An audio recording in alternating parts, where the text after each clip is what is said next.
नमस्ते. कालच्या भागामध्ये आपण टॅलीची बेसिक इंट्रोडक्शन बघितली, अकाउंट्सची बेसिक इंट्रोडक्शन बघितली.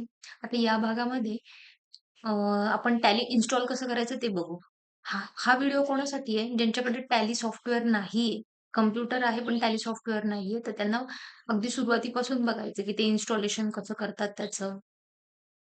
आणि जर तुमच्याकडे कॉम्प्युटर नसेल, तरी तुम्ही हा व्हिडिओ बघा. कारण का टॅलीचं इन्स्टॉलेशन अगदी सोपं आहे. तुम्हाला एक बेसिक आयडिया येईल की टॅली इन्स्टॉल कसं करतात. तर त्यासाठी मी पहिल्यांदा काय केलं, मी Googleवरती गेले आणि डायरेक्टली इथे लिहिलं, की download tally 9 E-R-P for Windows 10. मग मला इथे बऱ्याच साइट्स आल्या. मग याच्यामध्ये ना मी आधीच सर्च करून बघितलं होतं, तर त्याच्यामध्ये टॅली अकॅडमी इंडियामध्ये earlier versions of tally software मला बरेच व्हर्जन्स सापडले. आत्ता आपण टॅली ई-आर-पी 9 शिकूयात. तर टॅली प्राईम पण नवीन सॉफ्टवेअर नवीन व्हर्जन आलेलं आहे. पण मी तुम्हाला सजेस्ट करेल, की आधी टॅली ई-आर-पी 9 शिका, कारण तुम्ही नवीन शिकताय. कारण बऱ्याच ठिकाणी तुम्हाला टॅली ई-आर-पी 9च वापरतायत असं लक्षात येईल. आणि प्राईम सुद्धा आपण शिकणार आहे. पण जर तुमच्याकडे आधी ऑलरेडी टॅली ई-आर-पी 9ची बॅकग्राऊंड असेल ना थोडीफार, तर तुम्हाला प्राईम शिकायला अगदी सोपं जाईल. आता मग ही वेबसाईटला क्लिक केल्यानंतर मला इथे बरेच टॅलीचे व्हर्जन्स आले. आता यातलं मी जे लेटेस्ट आहे ना, tally E-R-P 9 series A release 2.1 ह्याला क्लिक करते. इथे आहे फॉर डाउनलोड, क्लिक हिअर. आता माझं इथे डाउनलोडिंग स्टार्ट झालेलं आहे.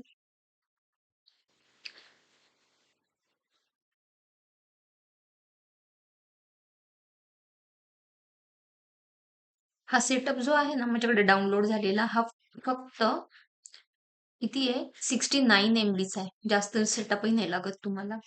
या सेटअपला जस्ट मी डबल क्लिक करते. आता तुम्हाला विचारतो की अलाउड आहे का तुला? येस करणार मी तिथे इन्स्टॉलेशनसाठी. इथे फक्त मी नेक्स्ट क्लिक करणार. इथे मला तो पाथ देतो, कुठे हा सेटअप सेव्ह होतोय. तुम्ही तुमच्या कन्व्हिनियन्सनुसार हा सेटअपचा पाथ चेंज करू शकता. पण मी तरी आता नाही चेंज करत आहे. मला सी ड्राईव्हमध्येच ठेवायचा आहे. तिथे विचारतं, "the licence directory you have chosen may not be accessible for all users. Do you want to continue the installation in the same?" आता ह्याचा अर्थ काय? तर हे सिंगल युजर आहे. म्हणजे हे मी एकटीच यूज करू शकणार आहे या लॅपटॉपवरती. म्हणून मी त्याला येस केलं. इथे इंग्लिश लँग्वेज मी सेट केली. तुम्ही मराठी पण सेट करू शकता, पण मी सजेस्ट करेल इंग्लिशच करा. कारण अगदी सोप्या भाषेमध्येच आहे इंग्लिशमध्ये पण आणि कळायला सोपं जातं तुम्हाला. इन्स्टॉल. बाहेर पण तुम्ही याल तर सगळीकडे इंग्लिश लँग्वेज हीच वापरली जाते. फिनिश. फिनिशला क्लिक करणार.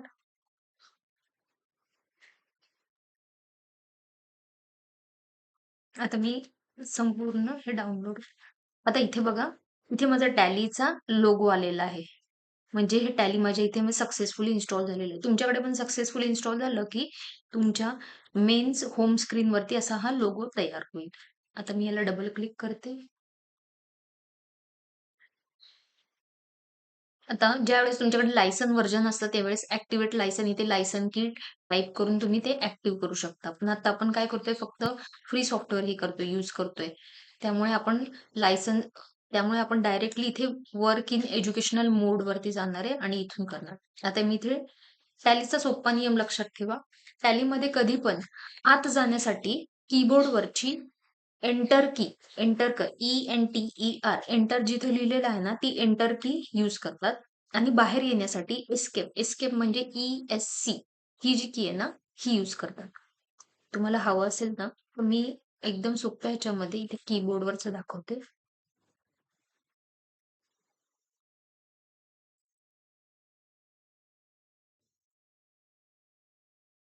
टॅलीमध्ये तुम्हाला दाखवण्यासाठी सांगते. नेहमी एंटर करण्यासाठी ही एंटर जी की आहे ना, ही वापरतात. कुठेही टॅलीच्या कुठल्याही फंक्शन, कुठल्याही विंडोमध्ये आत जाण्यासाठी किंवा सेव्ह करण्यासाठी एंटर की दाबतात आणि टॅलीमधून बाहेर जाण्यासाठी म्हणजे बाहेर कुठल्याही विंडोमधून किंवा कुठल्याही फंक्शनमधनं बाहेर येण्यासाठी ही छोटीशी F1च्या शेजारी छोटी एस्केप की आहे, ही वापरतात. टॅली जेव्हा तुम्ही वापरता त्यावेळेस एका मिनिटामध्ये जवळ-जवळ 10 ते 15 वेळा तुम्ही हे एंटर आणि ही एस्केप ह्याच 2 कीज तुम्ही यूज करता. आता इथे बघा, work in educational mode. Work in educational mode म्हणजे काय? आता आपल्याकडे लायसन व्हर्जन नाही, आपण प्रॅक्टिस करतोय. तर टॅलीनी प्रॅक्टिस करणाऱ्यांसाठी सुद्धा हे व्हर्जन दिलेलं आहे. ह्याच्यामध्ये तुम्हाला फक्त 1 आणि 31 तारीखच तुम्ही एंटर करू शकता आणि ह्या 2 तारखा एंटर करून तुम्ही संपूर्ण टॅली हे ॲज इट इज वापरू शकता. म्हणजे टॅलीचे सगळे फंक्शन्स तुम्ही चेक करू शकता. मग जर तुमच्याकडे कॉम्प्युटर किंवा लॅपटॉप असेल, तर तुम्ही हे संपूर्ण टॅली यूज करू शकता. आणि जर नसेल, तरी पण मी तुम्हाला सजेस्ट करते, की तुम्ही आता बघा, कारण का हे खूप सोपं आहे.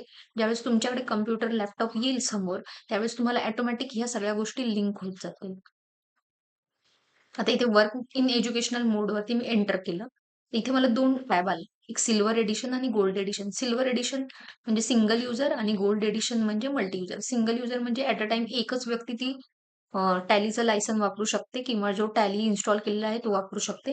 आणि गोल्डमध्ये एकापेक्षा जास्त लोकं वापरू शकतात लायसन. आता सध्या तरी मी एकटीच हे करतेय, प्रॅक्टिस करते. त्यामुळे मी सिंगल युजरमध्ये माझ्या लॅपटॉपमध्ये मी एंटर केलं. आता इथे कंपनी इन्फो आला. कंपनी इन्फो म्हणजे काय? तर या तुमची जी स्वतःची कंपनी आहे ना, आता म्हणजे आता फॉर एक्झाम्पल आता घेऊयात, आपण अगदी बेसिक लेव्हलमध्ये घेऊया, की आता आपण स्वतःचंच अकाउंटिंग करणार आहोत. म्हणजे काय? आता या महिन्यामध्ये हा माझा महिना सुरू झाला. तर या महिन्यामध्ये माझ्याकडे समजा 1 तारखेला माझी सॅलरी आली होती. माझी सॅलरी आली होती आणि नंतर माझ्या महिन्याभरामध्ये काही खर्च झाले. जानेवारी महिन्याचं मी उदाहरण पकडते. तर ते जानेवारी महिन्यामध्ये मला जे पैसे आले आणि खर्च झाले, हे सगळं मी अकाउंटिंग आता माझं करणार आहे. तर ह्यासाठी मी काय करणार, तर माझी स्वतःची कंपनी क्रिएट करणार. तर आता आपण सगळ्यात पहिल्यांदा कंपनी क्रिएशन्स पासून स्टार्ट करूयात. तर कंपनी क्रिएट करण्यासाठी इथे दिलेलं आहे बघा, क्रिएट कंपनी. इथे मी खालती गेले. आता मी खालती आणि वरती कशी जाते तर सांगते. ह्या ज्या एरो कीज दिसतात तुम्हाला इथे, ह्या एरो कीजनी इथून वरती ही एरो की जिचे बाण दाखवते वरती जाणारा, ह्या एरो कीनी मी वरती जातीये आणि ही एरो की जी बाण दाखवते खालती जाणारा, या एरो कीनी मी खालती जातीये. तर मी अगदी तसंच ह्याच्यामध्ये टॅलीमध्ये वरती खालती करते. मग आता इथे क्रिएट कंपनी म्हणजे नावावरनं समजतं की कंपनी फर्स्ट टाइम तुम्ही क्रिएट करणार आहात, तयार करणार आहात. आता ही ह्या टॅबमध्ये आतमध्ये जाण्यासाठी मी काय करते तर एंटर प्रेस करते. हे जे एंटर आहे ना हे, आत जाण्यासाठी एंटर केलं प्रेस. तर मला तो नाव विचारते. समजा मी आता माझं नाव देते. पूजा जगताप प्रायव्हेट लिमिटेड. मी माझी स्वतःची कंपनी प्रायव्हेट लिमिटेड कंपनी तयार केली. त्याचं नाव दिलं. Mailing address. आता इथे ॲड्रेस मी माझा देणार पुणे. पूर्ण डिटेलमध्ये ॲड्रेस पण तुम्ही देऊ शकता. खालती जाण्यासाठी मी काय करते प्रेस एंटर करते. इथे मी ॲड्रेसची दुसरी लाईन असेल महाराष्ट्र, ही सुद्धा प्रेस करणार. इथे टाइप करणार. इथे जसं-जसं तुम्ही वाढवत जाता लाईन तसं-तसं इथे ऑटोमॅटिक लाईन वाढत जातात. आता या लाईनवरती मी काही नाही लिहिते, तर मग एंटर केलं तर डायरेक्टली हे पुढच्या टॅबवरती येतं. आता मी इथे कुठला टॅब हे करते इथे, इथे विचारते स्टॅट्युटरी कंप्लायन्स फॉर.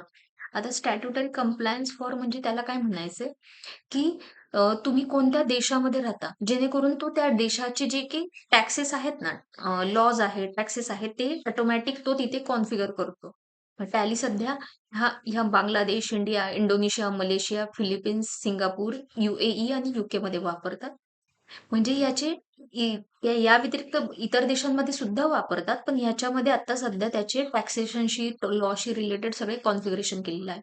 मग तुम्हाला हे इथे जर तुम्ही प्रॉपरली अकाउंटिंग केलं ना, तर तुम्हाला GSTचे रिटर्न्स, TDSचे रिटर्न्स, PF, ESIC सगळे जे छोटे-छोटे रिटर्न्स असतात ना, हे सगळे ऑटोमॅटिकली तयार फॉर्म सहित फिलअप होऊन सगळं ऑटोमॅटिक तयार होऊन येतं. म्हणून हे टॅलीचे हे कॉन्फिगरेशनच्या वेळेसच ते तुम्हाला विचारते, की तुम्ही कुठल्या देशात राहतात. त्याप्रमाणे मी सगळे फॉर्म ऑटोमॅटिक तिथे आणणार, रेट्स आणणार, लॉ ॲप्लिकेबल करणार.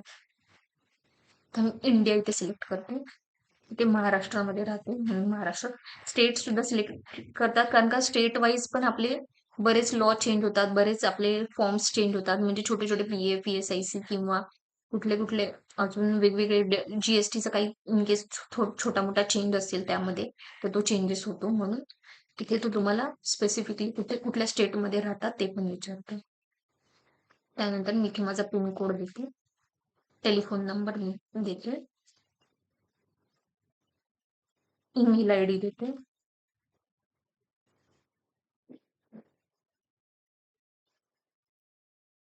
ऑटो बॅकअप म्हणजे काय, तुम्हाला एकापेक्षा 2 ठिकाणी बॅकअप ठेवायचंय का? तर मी ऑल्वेज येस करणार. जर इन केस सी ड्राईव्हचा बॅकअप माझा जर का करप्ट झाला किंवा सी ड्राईव्ह माझी डिलीट झाली, तर माझ्याकडे दुसरा एक बॅकअप राहतो टॅलीमध्ये. त्यानंतर करन्सी सिम्बॉल रुपीज. आता आज आपण या टॅलीमध्ये 2 टाइप्स आहेत. एक अकाउंटिंग तुम्ही विथ ओन्ली अकाउंट्स करा किंवा अकाउंटिंग विथ इन्व्हेंटरी करा. तर ओन्ली अकाउंट्स कोण करतं? तर तुमच्यासारखे माझ्यासारखे कॉमन मॅन जे जे बिझनेस नाही करत. फक्त आपलं डेली रुटीनसाठी टॅली आपल्याला वापरायचे. आपले खर्च किती झाले, इन्कम किती झालं, हे हे सगळं ट्रॅक मनी आपली कॅश ट्रॅकिंगसाठी आपण यूज करतो. किंवा जे डॉक्टर्स असतात किंवा तुम्ही छोटे-छोटे प्रोफेशनल्स लोकं म्हणजे काही जी लोकं ब्युटी पार्लर्स असतात, जे लोकं अशा गोष्टी करतात, की त्याच्यामध्ये कुठला माल येत नाही, जात नाही. त्याच्यामध्ये त्यांचं स्वतःचंच फक्त इन्व्हॉल्वमेंट असते. तर असे लोकं असतात ना, ते ओन्ली अकाउंट्स वापरतात किंवा माल येणारे-जाणारे पण यूज करतात अकाउंट्स ओन्ली. जर त्यांना दाखवायचं नसेल, त्यांना इतकं सारं माल म्हणजे छोटंसं एखादं ग्रोसरीचं शॉप असेल, किराणा मालाचं शॉप असेल आणि त्यांना एवढं काही दाखवायचं नसेल, माल येतो किती, जातो किती, त्यांना तर ते सुद्धा फक्त अकाउंट्स ओन्ली यूज करतात.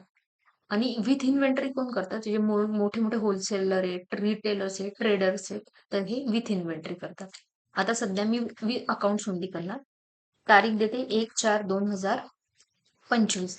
आता मी 25 का सिलेक्ट 1/4 का केली आहे? आजची का नाही केली? कारण का टॅली फक्त 1 आणि 31 तारीखच आपल्याला अलाऊ करतं. हे एज्युकेशनल मोडला आहे म्हणून. पासवर्ड सध्या तरी मी काही नाही ठेवत आहे. कारण रिकव्हर करायला थोडा डिफिकल्ट असतो. तुम्ही जर ऑफिसमध्ये यूज करत असाल तर नक्की यूज करा. तर इथे हे basic configuration me as it is ठेवते. एंटर करते खालती जाण्यासाठी.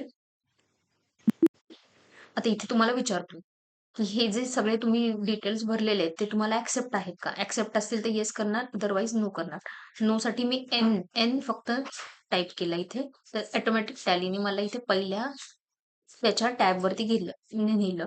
आता तुम्ही इथे पुन्हा एकदा काही-काही चेंजेस करायचे असतील, तर तुम्ही तसे ते चेंजेस करू शकता. मला आता काही चेंजेस करायचे नाही. फर्स्ट डे मला हे normal as it is tally हे करायचं आहे. म्हणून एक्सेप्ट म्हणणार. एक्सेप्ट करण्यासाठी मी एंटर केलं, येस. आता माझी ही कंपनी टॅलीमध्ये क्रिएट होती.